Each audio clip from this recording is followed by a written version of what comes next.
குட்டி ஸ்டோரி படித்தேன், சூப்பராக இருந்துச்சு. ஸோ நீங்களும் கேளுங்க, நல்லாயிருக்கும். ஒரு தவளைக்கா இருந்துச்சான். அது என்ன முடிவு பண்ணுச்சான், ஒரு பெரிய மரத்துக்கு மேலே போய் நம்ம ஏறி உட்காரணும் அப்படின்னு முடிவு பண்ணுச்சான். எல்லாம் கீழே இருந்த தவளைக்காவும் அதெல்லாம் உன்னால் முடியாது அப்படின்னு ஒரே கற்றுன்னு கற்றுதுங்களாம். எல்லாம் மேலே போனால் கீழே விழுந்துருவ, நீ அப்புறம் செத்து போயிடுவ அப்படி இப்படின்னு எல்லாம் கற்றுதுங்களாம்.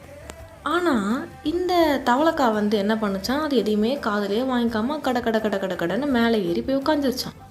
கீழே இருக்க எல்லா தவளைங்களும் ஒரே ஷாக்கு, எப்படிறா இவன் மேலே போனான் அப்படின்ட்டு. அப்புறம் தான் தெரிய வந்துச்சான், அந்த தவளைக்காய்க்கு காதே கேட்காதான். ஸோ அந்த தவளைக்காய் என்ன நினச்சிச்சு அப்படின்னா, கீழே இருக்கக்கூடிய தவளைகள் எல்லாமே நம்மளை சியரப் பண்ணுது, சூப்பர் வேறு லெவல், நீ கண்டிப்பாக ஏறிடுவ அப்படின்னு சியர் பண்ணுதுன்னு நினச்சி இந்த தவளைக்காய் மேலே ஏறி உக்காந்துருச்சான்.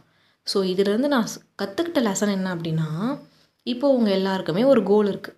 அப்படி கோல் இருக்குன்னா நீங்கள் எல்லாருமே எப்படி ஆயிடணும், காது கேட்காத மனிதர்களாக மாறிடணும். ஏன் அப்படின்னா, நெகட்டிவிட்டியை எல்லாத்தையுமே தூக்கி விசிறடிக்கணும் அப்படின்னா நமக்கு காதே கேட்கக்கூடாது. தொடர்ந்து முயற்சி பண்ணிகிட்டே இருக்கணும். அவ்வளோதான், நாளைக்கு பார்க்குறேன். Until it's tata bye bye from I'm your best friend Lavanya.